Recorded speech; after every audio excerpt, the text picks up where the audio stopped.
खुर्रम साहब, आपको मैं एक फाइनेंस बिल का एक हिस्सा दिखाना चाहूँगा, उसके ऊपर चाहूँगा कि आप पहले रिस्पॉन्ड करें। ये ऑफशोर कंपनीज के हवाले से एक पैरा है इसके अंदर जिसमें प्रोविजनली एम्पावर किया गया है। जी पेज 20 पर है जी, हम बार बार पढ़ रहे हैं उसको।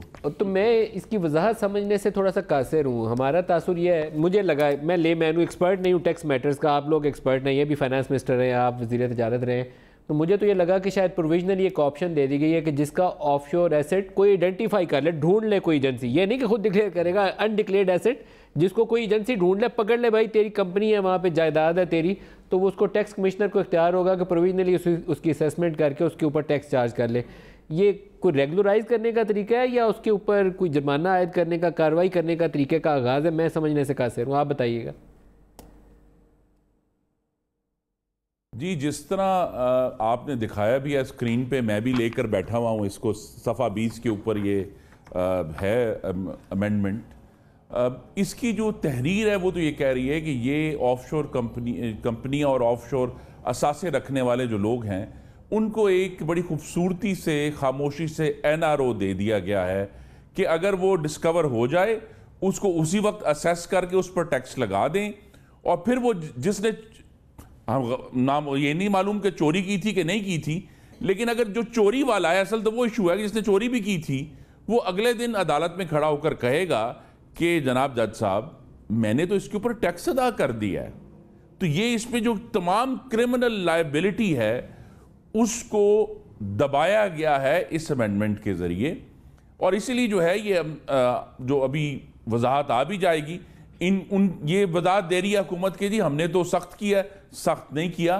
तमाम जो ऑफशोर एसेट्स हैं जो डिस्कवर भी होंगे उनको सिर्फ खामोशी से उनको असेस कर लिया जाएगा, और फिर वो शख्स जो है वो कहेगा जी मेरा तो सारा काम रेगुलराइज है क्योंकि मैंने इसके ऊपर टैक्स अदा कर दिया। तो वो तमाम जो क्रिमिनल क्लॉजेज और पीनल क्लॉजेज जो अट्रैक्ट होनी चाहिए थी वो तो यहाँ हमें बिल्कुल नजर नहीं आ रही। तो ये जो है ये बड़ी, इन्होंने बड़ा इसको, वजीर खजाना ने अपनी तकरीर के आखिर में भी एक पैराग्राफ इसके ऊपर रखा था, गालिबन वो नहीं पढ़ा, लेकिन ये फाइनेंस बिल के अंदर मौजूद है। क्या पीनल क्लॉज़ेज फाइनेंस बिल का हिस्सा होनी चाहिए थी? क्रिमिनल लायबिलिटी को एग्जम्प्ट किया गया है, वजूहात की बिना पे, मैं खुर्रम साहब ये आपसे समझना चाहता हूं, नजर नहीं आ रही, क्रिमिनल लायबिलिटी नजर नहीं आ रही। सर, क्रिमिनल लायबिलिटी को एग्जम्प्ट किया गया है क्या? जो पीनल इसके अंदर, मैं यही तो जानना चाह रहा हूं ना कि अगर जो है वो प्रोविजनल असेसमेंट भी कर देता है और अगर वो दूसरा ऑर्डर भी कर देता है, तो इसके अंदर हमारा तो ये ख्याल था कि ऑफशोर कंपनी तो बहुत बड़ा गुनाह है जिसने छुपाई हुई है, उसके ऊपर तो जनाब नैब के केसेस होने चाहिए, उसके ऊपर तो GITs बननी चाहिए, उसके ऊपर तो बाकायदा जो है वो कई मुल्कों में उसकी इन्वेस्टिगेशन होनी चाहिए।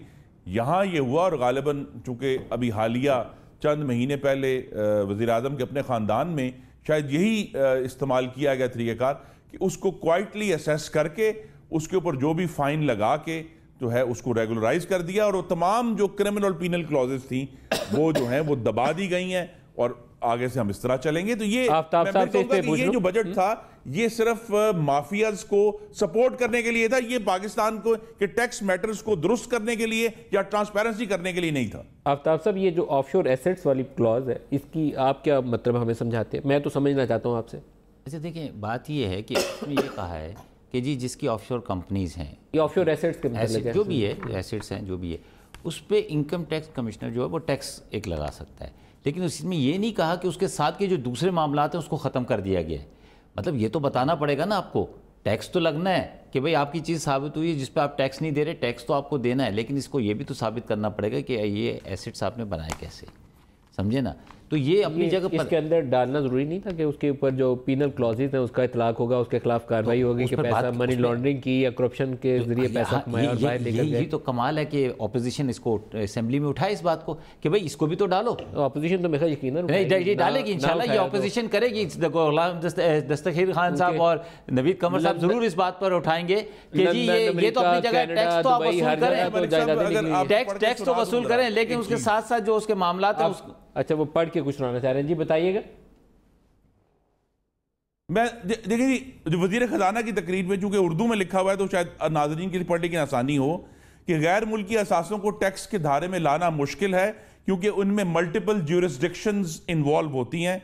इसलिए तजवीज़ है कि जहां ऑफशोर एसेट्स को इनकम टैक्स गोशवारे और वेल्थ स्टेटमेंट में जाहिर नहीं किया जाता, जो कि कंसीलमेंट है, ताहम बाद अज़ां हुकूमती इदारों की तरफ से ऐसे असासों का खोज लगा लिया जाता है, ऐसी सूरत में अबूरी बुनियादों पर ऑफशोर एसेट्स की फौरी तशखीस और उन पर टैक्स का फौरी नफाज और वसूली की जाए।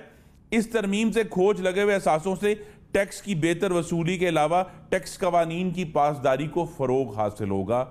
मैं फिर कह रहा हूं कि कोई क्रिमिनल, कोई पीनल क्लॉज इस उनकी अपनी तकरीर में भी और जो एक्चुअल फाइनेंस बिल में लिखा हुआ है कहीं दूर तक नजर नहीं आ रहा। ये एनआरओ है ऑफशोर वाला कि भाई इसके अंदर ये भी शामिल करें कि ये टैक्स तो वसूल करें, लेकिन साथ साथ उसके ऊपर जो दूसरे कवानीन है उनका भी नफाज होना चाहिए। इसमें क्या दो रहा है?